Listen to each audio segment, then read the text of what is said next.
Hello, everyone. My name is Ryan Conley. I'm a staff solutions consultant with VMware. Tonight, we have a very special guest. We're going to talk about what has become a very niche use case, which is developing Mac iOS apps on Mac hardware. And a key way to do that efficiently and economically is to virtualize it. This session stemmed with Stefan and myself. I've been working with VMware customers for over 4 years, and we've determined that there's a lot of tribal knowledge in this community. There's a lot of people doing this on their own. There's a lot of people working with Mac Stadium to do this in large-scale hosted environments. And there's different ways to do it. There's different benefits and different ways of doing it. And Stefan and I were working with a customer earlier this spring. And we were working with a customer who had challenges going with how do I streamline this? How do I make this more efficient in my CI/CD environment? And we walked away with a conversation of, hey, we should build a community around this. And so we started with Slack using the VMware Code. And VMware Code has been very generous to host tonight. And so if you're on VMware Code, it's under the hashtag Mac on vSphere. If you're not, go to code.vmware.com. And that's where all of the code snippets, that's where the community events are, that's where you can kind of join the Slack channel. And so tonight we have the privilege of Stefan, who's flown in, and he's going to go into detail and share his experience with large-scale Mac deployments, how they're doing it most effectively and most efficiently. Better. So I'm going to mix the experience I have with, I will say, regular workloads in how to use it with particularly on Mac platform. Let me switch. So I'm going to mix in between. I'm working for all the globals customers for VMware. Globals means all the large financial, all the large pharmaceutical. They have like really interesting scales and really interesting problem. So I'm going to mix that with what is particular and really specific to running on Mac hardware. And this presentation is not meant to be just me talking. I want it to be interactive, and I count on everybody to just stop me and ask me questions or disagree with me. It's perfectly fine. I don't know the perfect truth. This is gathering of experience. Something is connected. So rapid presentation, who I am. I'm Stefan. I'm going to give you, grant you like not saying my last name, that's okay. I'm just Stefan, that's enough. Thank you. And I've been working with VMware for like 8 years, focusing on automation and building in between small and large scale clouds for private customers and service providers. Tiny service providers and pretty big service providers. I've been working for a lot of them. Been in France before. Maybe everybody can say from my kind of slight accent. I'm French. So this is how I'm going to walk you through what is design. If I manage to make that work. Yes. Pretty simple. We're going to start with design and what is the design challenges. Something really important to me. I've been running operations for a long time before joining VMware, so maintaining something you design is really important. Just designing in empty and not running it has no value. And then the integration is, yes, we've designed a magnificent solution. We know how to run it, but why do we do that? So on the design, sorry. Yes. The first thing is what do we want to create? So one-liner, it's not really a one-liner, as you can see, it's stretching on like 3 lines. I just want to have access to macOS instance, especially with Xcode and all my tools, and to build or test my favorite code. And if I can get that through an API, that would be pretty cool. That's a one-liner of what the design is going to be for. We call it also CI/CD, continuous integration, continuous development. We're going to automate completely the integration, the build of the code, and the testing of that code. What does that drive? Pretty simple. We have VM that are usually disposable. I get some customer running disposable VM. I get some customer running recycling VM. And we're going to see later in the design, why do you want to recycle a VM or why do you want to just dispose of VM? We have a point where we need to create a VM pretty fast. We don't want to wait like extended amount of time, so the VM creation needs to be pretty fast. The next phase is what I call registering the VM and making that VM usable must be fast also. It's not because I clone the macOS VM super fast that I'm happy. I need to be able to connect to that VM. I need to have the tools on that VM. It needs to be configured properly. I have access to my source control and so on and so on. All of that needs to be in place so I can automate completely the CI/CD pipeline. I managed to make that work. So first part of the design, I really sliced the design in the different cores of what is virtualization. We're going to go over storage, we're going to go over compute, and we're going to go over networking. No surprise in there. So on the storage, we have two options. Local storage, central storage. We kind of know the caveats and advantage of all of them. Local storage is super cheap. And especially on the Mac platform, we have pretty fast storage. So there's like a good feeling there. So like, maybe I could use local storage. The issue is going to be you may have some slower cloning time, and you will have heavy maintenance. Just imagine you have to copy to 200 nodes your macOS image. Anytime you update it, that's painful. Painful equals expensive in operation, equals error prone. I see my fellows from Mac Stadium laughing in the back. So that's why usually we use central storage. And this is true for any vSphere environment, not just for the Macs, but we have still like on the Mac something different. It's faster for clone. Yes, if you use accelerated storage that use VAI in vSphere, it's going to clone super fast your VM. Even a cheap Synology NAS is able to clone a Windows VM in 20 seconds. Which is way faster than anything else, just because the disk array is doing the cloning and not the SXI. It's easy for maintenance. All your images are in the same place. You want to update it. You update once for the cluster in that central storage, and here you go. You get the new image.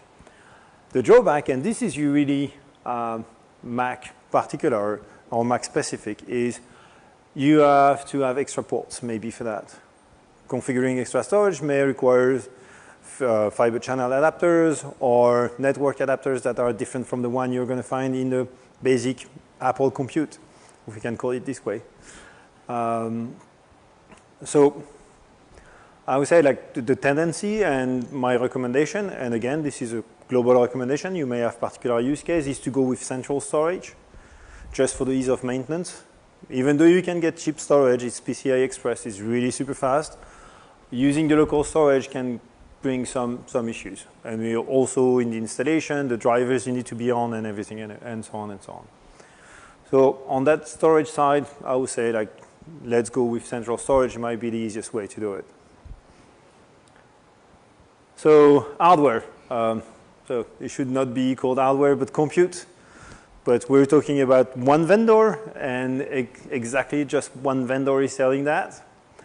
So yeah, the first one is a Mac Pro. Yes, we get good amount of memory, get a good amount of I/O options, get 2 network cards, which is a good start for a Mac. We get a large number of Thunderbolt 3 ports, so that's pretty good also. The main issue is that the Mac Pro is pretty old. So the CPUs are from like third quarter of 2013, and the design is more from 2011 than something else. So it's pretty old. And actually, if you look at VMware HCL, that's the only option you have. So you can run on Mac Pro, or you can run on Mac Pro, or you can run on Mac Pro, or you can tinker. So you go out of what is supported by VMware. It's working, it's just not supported. You can go with the Mac Minis. So the Mac Minis is super cheap. You can build what I call a RAIM. It's a redundant array of inexpensive minis. It's like the equivalent of Mac Minis of the RAID disk array. So you can get really like a load of them for a reasonable amount of money. The drawback, less I/O option, and that's really less. So you get 1 network port, that's it. And you get, I think it's 1 Thunderbolt port, and that's it. So it's really limited on that side. Which drives to limited bandwidth. Yes, you're not going to be able to drive that much I/O from there. So yeah, Mac Mini, yeah, why not? Then you get the iMac Pro, which is brilliant because you get faster and recent CPU. Then you get no netboot because of the T2 chip. So thanks to Ryan for that. It's bulky to install, even though I know some people that are pretty good at installing iMac Pro in the data center. And last but not least, yeah, ESXi just doesn't run on it. And that's the only option you have. So I would say like the recommendation here is pretty simple. Go with a Mac Pro, not by choice or not by anything else. It's the only one that is supported. This is where you're going to find the most experience from the different vendors, from Apple, from VMware. Well, not really from Apple. You're going to find a lot of experience from VMware on it. So that's the way to go. Even though it might be difficult to provision sometime and buy in large quantities. Networking, that's an interesting part. So we've seen that the only option we have is a Mac Pro. Mac Pro comes with 2 GB Ethernet interface. So if you do some benchmark and you look at it, with 2 GB interface, you can run, if you put everything through those 2 GB Ethernet interface, you can run 2-3 VM per host if there's not that much clone traffic because you have an accelerated disk array. You can cross what we call a cross failover the links. So one link is going to do the VM traffic and the management. Not going to use that much management traffic, so that's pretty good bandwidth for the VMs. And one link for the disk access. That's still only 1 GB, and it's going to limit big time the number of VM you can drop in that. The other options is go for expansions using Thunderbolt 3 to PCI Express. The vendor for that is Sonnet. I looked on the internet. There's not really a lot of other vendors. Now that the eGPU is supported by Apple, some vendors are building some boxes in which you can put some PCI Express card, but they're not really certified, supported, and whatever. They're not as comfortable as the Sonnet product line on that side. Especially they come with like ways to rack in the standard data center rack the Mac Pros with power supplies that are proper with like a number of PCI Express slots that are legit. It's really like the only option you have if you want to go more than what is out of the box. Again, if we go back there, I think the pros are using the Sonnet extension. I'm looking at my fellows from Mac Stadium. From the pictures I've seen and the VMware session, it looks like you also like what they're doing. Those are the 2 vendors. Yeah, that's it. So logical design, now we're going to switch to what is the logical design on vCenter, vSphere, ESXi, and so. vCenter is super simple. I'm going to follow VMware recommendation there. Just use the vCenter appliance. Don't try to deploy it on Windows. And scale it horizontally. If you want to access and do a lot of operation at the same time, you may want to have more vCenters than reasonable. Meaning, the vCenter maximum number of VM is 10,000 VM, 1,000 or 2,000 hosts, something like that. You're going to want to stop way before that, having like maybe 1 cluster, 1 vCenter, so you can maximum the throughput of API calls you can place to a single vCenter. And that's not only true for the Mac Pros. This design is true for also, if you do it on any other platform, it's going to be the same issue. You want to have multiple vCenter just for the ability to place more and more calls to it. So yeah, stop way before the 10,000 VM. Same thing, each vCenter must be local to a data center. Don't try to have a vCenter that's going to manage 2 different data centers. First of all, on the resiliency side, it's not really easy. If you lose a data center in which you have the vCenter, you cannot manage the ESXi host on the other data center, which puts you in an uncomfortable situation. So that's why I will recommend the vCenter to be local to a data center. Then on the cluster design, everybody says, I'm doing CI/CD, I want maximum performances, I don't want my VM to live for a long time, so running DRS is useless. I totally agree with that, except that you may want to still have DRS enabled on manual, so if DRS is not going to move the VM for you, don't worry, no like load balancing of the VM doing compilation jobs. But if DRS is still activated, you can go maintenance on one node, which might be interesting if you know it's going to fail. We're going to talk about, it's going to fail a little bit later. It's really hard to know, actually. HA, I would say the use of HA depends on your orchestration layer. So if in your CI/CD pipeline, it is heavy to recover from losing a node that is doing something, you may want to enable HA if it takes you a lot of time to recover from one node failing.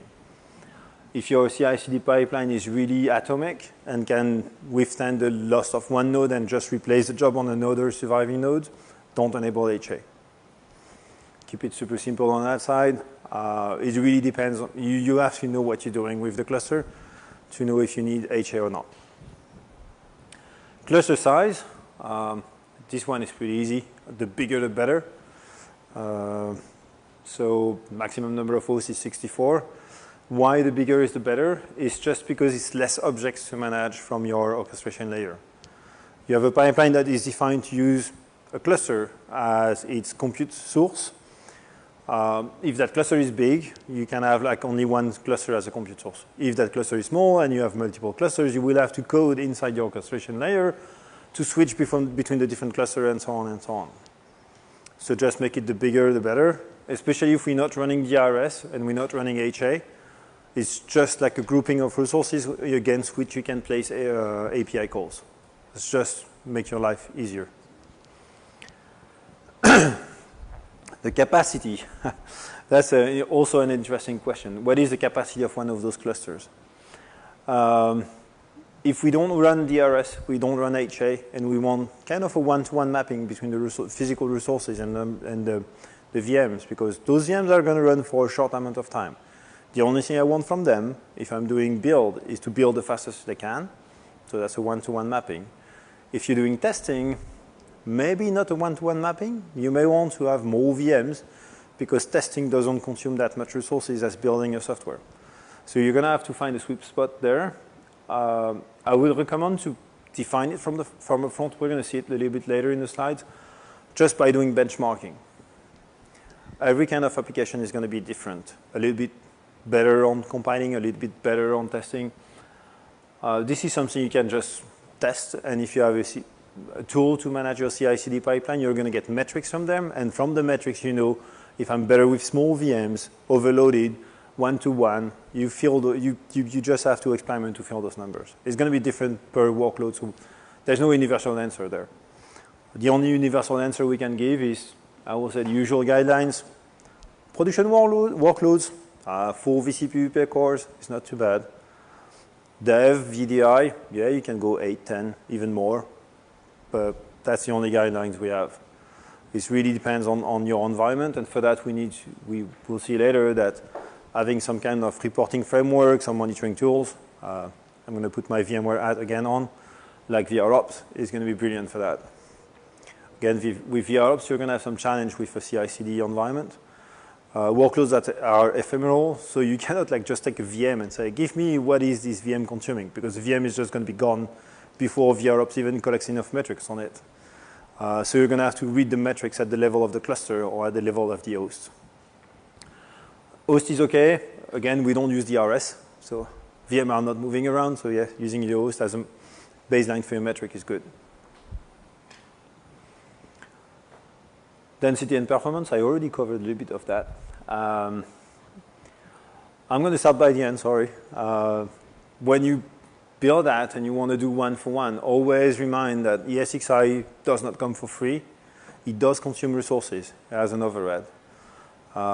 Even in the high-performance environment I designed for customer, I always say, that's a rule of thumb. It may be less, maybe a little bit more. I will say 1 core and in between 2 and 4 gigs of RAM are not available for the VM. Just keep it aside, because if you don't keep that aside, you're going to feel that maybe it's going slowly, or you get like slowing down on the VM just because of the ESXi. It needs resources to work.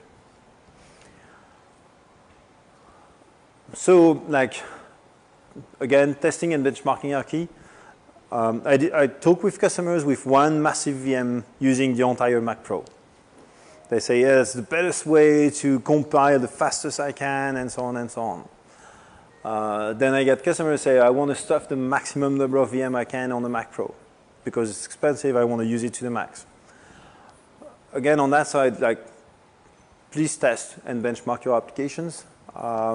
Get a baseline of how it's performing, and then you get the numbers and where you want to go. As a general manner, smaller VMs tends to perform way better than bigger VMs. I got like even an old benchmark I've made for a real application for a real customer. I was not even at VMware at that point. I was a customer. It was super simple. We had like one massive machine with at that time it was massive. 4 vCPUs and 8 gigs of RAM. Yeah, I know, it's small. But at that time, it was massive. Running Apache. So we benchmark how many connections and how fast I can get the content of that Apache. And then the enterprise architect, and it was funny because it was not me at that time, came and said, but Apache is like, it's a web server. It scales horizontally. It doesn't scale in, it scales out. So let's build like 4 machines with each of them, one vCPU, 2 gigs of RAM. Actually, we achieve 1.5 times more throughput with 4 VMs than with 1 massive VMs. So yeah, some workloads perform way better on small, and the root of that is pretty simple. Just imagine an hourglass. You have small grains of sand in the hourglass and big ones. The small ones are going to be the first one to pass through. Big ones are going to take some time. Small grains is 1 vCPU machine. Big grain is like 2 vCPU, 3 vCPUs, and more machines. Exactly the same thing with CPU. You have more opportunities to schedule to CPU a single vCPU request than a big multi-core machine. Even if we have relaxed co-scheduling, it still requires to have like kind of a sync in between the cores. You cannot like say, I'm going to schedule 1 core and the other one is going to come in 20 seconds. That's okay. DOS is not going to like it. It's not going to work properly. Single machines tend to perform better. So on the density, like really my recommendation there is like know your profile, because depending on what you're doing, you may want different density. You may even end up with having 1 farm which is dedicated to building and 1 farm which is dedicated to testing with different metrics. The building farm, you're going to go 1-to-1, 2-3 machines per Mac Pro. The testing farm, maybe you're going to go 120, 130. How far you want to go depends on MacOS. Less than 4 gigs of RAM is not going to work perfectly. So I say 1 to 20 is a good number. And hopefully I'm not going to get like comments from the people that actually know how good it goes. Maintain, the most painful part. I got a boss a long time ago told me, when you buy something, it's going to cost you 100 to buy it. To run it, it's going to cost you 100 every year. And that's if you're doing a good design. So the CAPEX equals, the OPEX equals per year equals the CAPEX. So that can be really expensive, especially when you're talking about large-scale Mac Pro farms. Those machines are pretty expensive even compared to like standard servers. So yeah, Mac hardware does not come with any kind of remote access. So you may want to have remote power control. Like I can remotely power on, power off the beast just by cutting the power and putting the power back on. You may even want to go with remote KVM. Remember, a long time ago, we had those kind of hardware. Allows you to connect remotely to the physical keyboard and mouse of a lot of computers in a single rack. And we had all the crazy cabling that was going with it. It was terrible. But there might be some of the options you want to go through. I won't go with the remote KVM right away because you can, if you net boot the machine, you can manage it without having access to the physical console. Except maybe take a screenshot of a purple screen of death or something like that, but no more than that. So back to how to deploy it. Yeah, netboot is the easiest way to get anything on the Mac, except if you have someone in charge of dropping a master on there and then putting the Mac Pro in the data center. Netboot is pretty cool. Netboot comes, the way to say it in vSphere is auto-deploy plus the host profiles, allows you to stream directly the image to the Mac Pro and run it from there. Multiple advantage. The first one is patching. As patching is just put a new image in auto-deploy, reboot the Mac, that's it, it's patched. You want to go from 6.0 to 6.7, same thing, you just reboot the machine and that's it, job done. It's going to come with the same host profiles, it's going to be configured exactly the same way, go in the same cluster and so on and so on. 2 flavors of auto-deploy. I would say the purest one, which is stateless. We don't even store anything on the Mac. We just boot from network, gets its config from the network, and that's it. We have an option to have a local cache in case your auto-deploy server is down. The Mac is still going to boot with a local image. That's the purest way to use auto-deploy. We have another way to use auto-deploy, which is interesting in some situation, which is I'm going to do a stateful install. It's just an option. In the OS profile, when you use auto-deploy, say, I want stateful installation on the hard drive. First time the Mac Pro is going to boot, it's going to boot from the network, get the image. Image is going to be written on disk with the config from the OS profile. And that's it. You install the SXI on the machine without going there with a CD, ISO, or whatever. So that's another way to use it. Another bonus of stateless auto-deploy, I think, is the fact it doesn't use local storage. We've seen some issue with local storage that didn't work properly. If you use auto-deploy, you can even rip off the drivers for the local storage. You can rip off any drivers you want from the image. You can make the SXI image like as small as 60 megs. You're not going to get a lot of drivers for 60 megs. Don't get me wrong. But you can remove all the drivers that cause you trouble. You don't want the onboard NICs because the onboard NICs doesn't work properly. Just don't put the driver. You remove the problem. You don't want the local storage. I don't put the driver for ATA storage, and that's it. PCI Express, more complicated, but what? So that's another bonus of auto-deploy. I'm going to quickly pause here and ask anyone from Mac Stadium, I'm seeing in the back of the room, did you try auto-deploy and do you have any issues with it? Because you're the one with the most experience. Yeah, I love that short answer. Yes. So I kind of got it running at home on a Mini. Yeah. Using, I kind of got it running at home on a Mini using Williams walkthrough. Yeah. I tried it in the data center and we couldn't get it running. So after blessing, like, okay, whatever server was going to be used for NetBoot on the test Mac Pro, Yeah. it would never Actually started. Yeah, it would never pick it up. I mean, I got simple kickstarts running, but I've never been able to actually get it to boot ESXi off of NetBoot. Okay. So that means that this part needs some more investigation. We're going to see on the last slide what we're trying as a community to do there. But stateless is something I'm using at very large scale with some customers on Intel hardware, like basic white boxes and whatever. I know it's more complicated on the Mac because it's just like we don't know how it's running. Only one people know how it's running and doesn't want to talk. So yeah, we can investigate on that part. Because I know I've seen that people have gotten it working, but I'm not really sure. Well, depending, is it like missing something in a DHCP option, or was it something specific to it never actually taking the bless hardware? So you can look from terminal when you boot it in recovery mode and see, okay, well, these servers it should accept from iPXE in NetBoot. So. Yeah. Okay, so we should investigate that part because using stateless and auto-deploy on those kinds of farms really makes a big advantage, I think. Yeah. And basic things like changing the allocate. So you can attach a profile to a host based on the MAC address or the serial number. Imagine a cluster, one of your Mac Pros goes down because it's broken or something. You just put a new one there, change the attachment of the profile to another MAC address, and that's it, you're good to go. Yeah. Which at that point is brilliant because you just replace pretty fast a Mac Pro in your farm without having to do all the configuration if you're using SAN, which is going to be the masking, the zoning, and whatever, and things like that. So it really gives good advantage.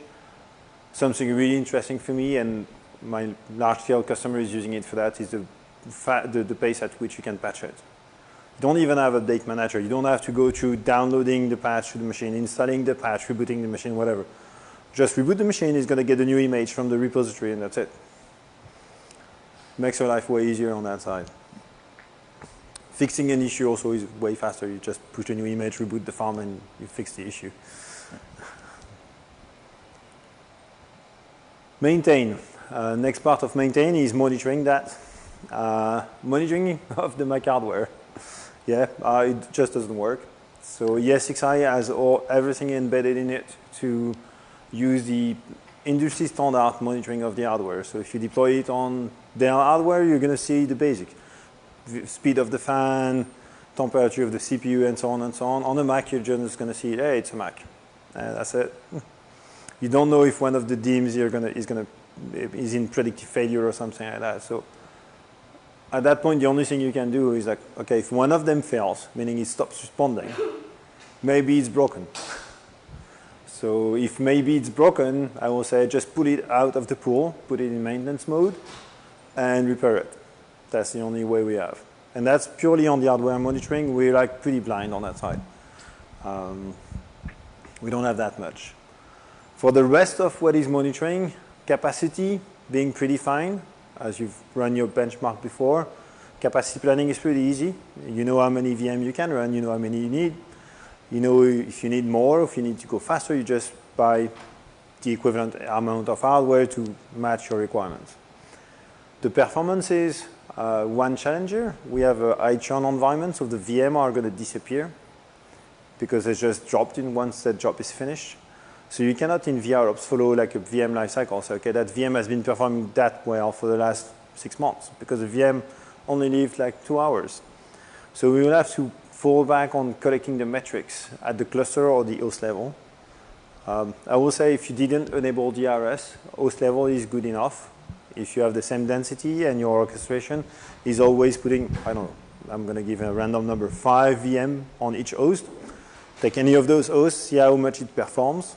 And at that point, you can know, okay, maybe I'm too aggressive on the VM, or it cannot deliver the performance, or maybe I'm like too loose because I never have a good enough demand on that host. So maybe I can put some more VMs.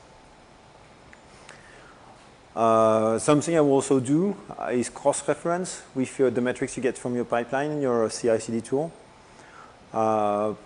An easy way to do that, you can use VROps API to inject actually the metrics you're collecting from your pipeline directly in VROps, and then you can correlate the performances of your hardware in the backend and the execution time of your pipelines.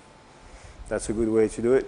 You can also do it the other way. You can use VROps API to extract the numbers from VROps and drop them into what is your favorite number mashing tool. I would say VROps on number mashing is pretty cool. So yeah, I will like drop them in VROps for that. Then integrate. So we have a wonderful machine we just designed. We just need to like drive that machine. On a particular CI/CD use case, the environment is going to be pretty much headless. So nobody is going to connect to vCenter to do any action except fixing ESXiOs. Attaching storage, deploying new, but that's it. The rest of it is going to be purely driven by API, by the orchestration tools. A good one, everybody loves him, Jenkins, just because he looks good, maybe other things. It's going to drive to the vSphere API. Usually, you will define at that level how many VM you're going to stuff by cluster and so on and so on. And you can, in your script or your automation, build the logic to populate the VM, deploy the VM, shut down the VM, and so on, and destroy, not to even shut down the VM and destroy, and so on. If you reach a certain level, I would say if you have more than, there's no universal level, but let's say about 5, 10 vCenters managed at the same level, you may want to put a CMP on top of that. Just because managing all the endpoints inside your code is going to be painful. You're going to have to manage across vCenter capacity planning or where I can stuff VM. You're going to have to manage where I'm going to deploy those VM, how do I choose a vCenter, and so on and so on. The advantage of a CMP is going to abstract completely that part. It's going to say, okay, give me a machine, and the CMP is going to take care of provisioning that machine wherever he has the space to provision that machine and whatever quality of machine you ask. Give me a testing machine, give me a build machine, CMP is going to take care of that. Of course, I'm from VMware, so the example I've given is VIO, which is VMware Integrated OpenStack, VRA, a little bit maybe too much on that side. It's going to be too much governance for this kind of use case. vCloud Director is like really good at being bashed by API. And then you can imagine also using the new VMware Cloud Automation Services for that, which is even easier. You don't have to deploy it. It's SaaS. It's magic. Orchestration tools you can use. Yes, on the scripting side, choose your weapon. Power CLI is a very good one. Very large community, easy to use. Python, if you want to drive it from Jenkins, maybe using Python is going to be easier than Power CLI. Perl, that's for the old schooler. We have the Perl SDK and everything, but Perl, it just does the job. It works. And this is usually, I will recommend those for any that is a one-off. You want to script a big change, and this is something you're only going to use once.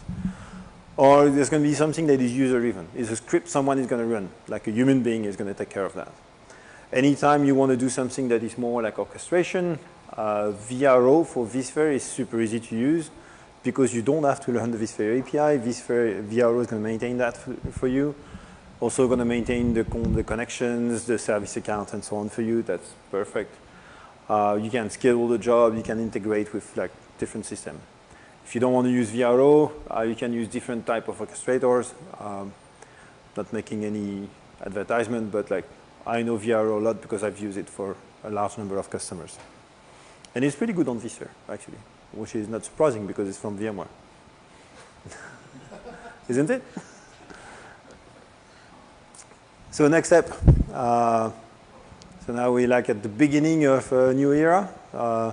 Finally, you all meet together to talk about that. I think the next thing we need to do is grow the community, have more and more people talking about it, integrate the best practices we can get from everybody. As you were saying, it was tribal knowledge inside VMware. We have people left and right that knows to run it because they like it, because they have the customers for it. We need to go more on that side and have something that is more formal. When I say formal, it's not going to be anything painful. It's just like I want the community to exchange and to work on that. And for that, we have the Slack channel on VMware Code, hashtag #MacOnVSphere. Just register to VMware Code. You get access to the Slack channel, and from there, there's a community there. And the next step, that's more a takeaway, I will say, for Ryan and me, is to try to write and publish a reference architecture. Something we can say, okay, if you want to do it, this is how you should do it. We tried it at different places. At that point, I will say, if we can try it at Mac Stadium and at VMware Engineering, it will be perfect. We'll have something that is really stamped. We know it's working at scale. We know how to do it, and this is how you configure it. That will be something that's brilliant. To publish the reference architecture, like in my dreams, I want to work with Apple, if they want to work with me. They're not always super open on that side. I will be super happy. And when I say relevant partners, on the hardware side, like clearly Sonnet is going to be part of them. Because this is what this is what everybody's using. So I think that's some of the partners. And on that, getting sure it's actually running like in real life and at scale, like the most relevant partner here is going to be Mac Stadium. Because because who you are. That's it. Any question? Nobody stopped me during the presentation. I'm like super disappointed. I have a Facebook question. Yes.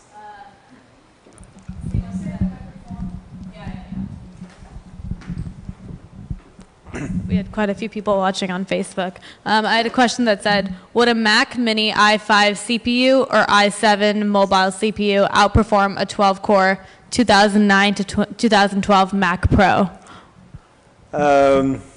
Yes and no. Depends what you're doing on it. In pure performance, it's not going to be as good at multi-threading and such. Especially the bandwidth to memory is limited, and we know all those limitations. But I will say in a use case where you're doing just a test and not maybe a build, it might be easier on the Mac Mini, even though it's unsupported. Sorry. For that centralized storage, run couple VM per Mac Mini. Do you using iSCSI, Ethernet, or what kind of the network you're using, or fiber channel? So a big discussion is, it's funny, it's a question I'm asking when I'm interviewing people coming in PSO at VMware, is what is the best protocol? My answer is the protocol the customer prefers and is the most comfortable with. Acceleration is easier to obtain on iSCSI and Fiber Channel because it's log-based, so anything that is going to be what we call VAAI, it's going to be write the same or write zeros or so on, which is going to help you cloning faster. It's going to be like out of the box on iSCSI and Fiber Channel. If you try to use NFS, NFS is brilliant because it's super simple, but VAAI on NFS exists. It does require the addition of a software. It's not as easy. On a Mac Mini, I will go Ethernet. I don't have that much option to extend a Mac Mini. There's only one Thunderbolt. So I will focus on getting two 10 gigi maybe in there, or 2 gigabyte, proper gigabyte in there, and do everything over Ethernet. So you recommend 10 gig is a necessary. 10 gig is a necessity instead of 1 gig. So you recommend? The out of the box on the Mac Mini is going to be a 1 gig. On a single 1 gig, you're going to be really limited on what you can do. If you put an enclosure behind with the Thunderbolt, you can get 2 10 gigs, which I think is the sweet spot in between, like not going. If you put more cards, you're going to make your Mac Mini as expensive as a Mac Pro. At that point, you say, okay, I spent enough money to justify buying a Mac Pro, so stop. It's an economic decision at that point. And I think going full Ethernet is the future. I don't have, but that's more like a personal judgment. I see Ethernet being everything pretty soon, and Fiber Channel being like going away. Just one connection is enough. It's fast enough. It's even like. I think it really comes down to the resources that you have available. Yeah. We've done experimentation with both Fiber Channel and iSCSI in the past. It really comes down to your network architecture that's supporting it. If you've got the architecture to support Fiber Channel and a dual fabric and do it properly, Fiber Channel can be extremely scalable in the sense that it's very reliable and that you've got very consistent performance. Yep. But Fiber Channel can become cumbersome from a management perspective if your environment changes a lot. iSCSI, if you've got a network that's built for equal cost multipathing and you're really leveraging that properly, you can get equal or better performance from iSCSI with modern Ethernet implementations. Yeah. And also depends of some of the workload just because of the size of the frames you can throw on Fiber Channel and Ethernet. Ethernet, even with the giga, mega jumbo frames, you're never going to like throw as much as you throw in a Fiber Channel packet. Fiber Channel packet, you get the guarantee that it's going to be delivered. There's no doubt it's going to come there. Ethernet, yeah, it may come one day. I think, so I'm really interested in NVMe over Fabrics and Rocky V3. So Rocky with TCP to really close that gap. Yeah. But like we're talking about something where like we're chasing the last % of performances. Usually I say more like, okay, that will do the trick for 95% of the customers. I know some customers that will chase that 1%, and this is where they should go, there's no doubt. If you're 95% of the population, you may be good with an old-fashioned Ethernet. Does the trick for you.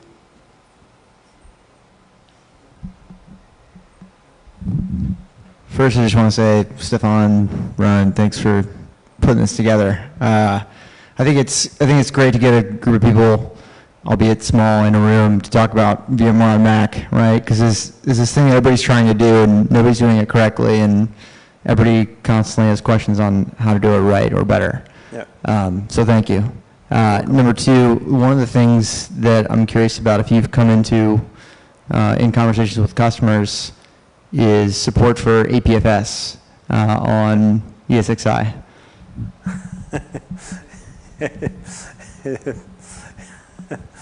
Yeah, but I got no information on that, I'm sorry.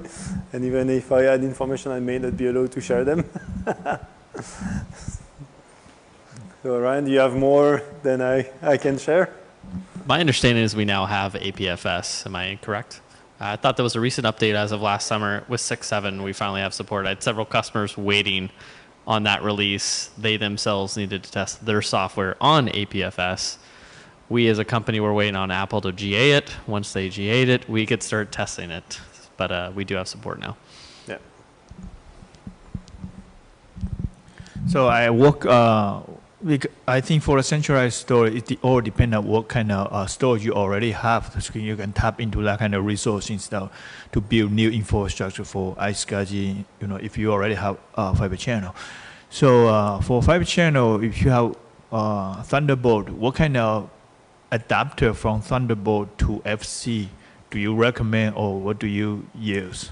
I have been working with ATTO, but what's your recommend? And I also brought a ATTO drive to be certified by VMware. So in your lab, what kind of do you use? So actually, there is no direct adapters. Usually you use PCI Express enclosure, and then you throw in there the cards you want. If you follow what is on, I think it's a slide before or something, end of the slide, sorry. What Sonnet says, Sonnet sell their own cards to put in there, which are the only one to be certified by Sonnet itself to run inside their enclosure. I faced with one customer issues with that because those cards are clearly mainstream market cards, just with a Sonnet firmware in there. Maybe not a firmware, just like a tagged state Sonnet. It's not like Intel. Meaning you cannot drop in there the firmware upgrade you need. So you can have a dual 10 gigi. That is actually an Intel one. That has been rebadged as Sonnet. We find issue finding an update to the driver. And they have network port going down just because it's a known issue on that Intel machine. But we cannot patch it because it's not really an Intel. And we cannot really put an out-of-the-box Intel in there because it's not really supported by Sonnet neither. So I think that's maybe where we need to work with them, just to say, okay, maybe certified enterprise-grade HBAs, enterprise-grade NICs that are from Intel, Brocade, and so on, so we can just use the usual firmware update and so on it, and keep the compatibility with the XXI. And I can kind of share we definitely have had some customer scenarios where they are using Sonnet cards. They're doing Thunderbolt to 10 gig, for example. And a challenge they've faced from a driver standpoint is Sonnet is coming to the market with a solution, but sometimes that driver, for example, is coming from a Linux driver. It's not specific to ESXi, and that has led to some challenges in terms of troubleshooting some performance or reliability issues. VMware certifies certain manufacturer, just like the one that Otto, I've been working with for a year, so their driver gets certified by VMware. So I'd like to know what kind do you use in all your recommendation list for that kind of adapter? So on the adapter, you're going to base your decision. So in the certification list, you don't have just network cards. You also have network chipset that are certified. So base your decision on what is the best certified chipset that is inside the card that has a name nobody knows at VMware. It's the best guess. That's why if we can get access to so from Sonnet you can get two things. You can get just the basic adapter that's going to give you two 10 gigi on one side and one Thunderbolt on the other side. This one is completely a black box. You don't know what's inside. It's kind of an Intel hidden somewhere in there, or maybe a VIA chip, or you don't know, but it's working. Then you have the PCI Express enclosure, which gives you more flexibility because it just gives you PCI Express slots in which you can put whatever you want that is certified by Sonnet. This one is a little bit more flexible, a little bit less black box because you can take that card, put that on, I don't know, an Intel server, random one, and update the firmware from there. But again, you are with a Sonnet adapter and not really with an Intel original one or Brocade or whatever it was before it got the crazy firmware in there. So I think at that point we may want to close up the gap in between Sonnet and VMware, so we can talk together and say, okay, give me your drivers, and we can certify firmware levels, and we're good to go. And I would plug our Slack channel at that point. So as Stefan mentioned earlier, so code.vmware.com is where you could sign up for Slack. I know there's a couple of Mac Slack channels. Mac Stadium's already shared some with myself. On the VMware Code Slack, once you're there, just join #Mac on vSphere. Yeah. We're trying to close the gap in community, work together with vendors such as Mac Stadium, as well as VMware customers. So appreciate your questions. And we're going to try to get also people from VMware, more than just the two of us. And we have the usual suspects. So yes, William is also on that channel. But we're going to try to get some more people that actually are knowledgeable on that. And if you guys do want to join the Slack channel, if you just check the box at the very end when you signed in, I'll add you tomorrow. So you don't need to even do anything. I'll just automatically add you to the Slack. It's like the best automation. So, yeah. Just check a box. Any more questions? You have? Nope. Thank you very much, everybody, for coming.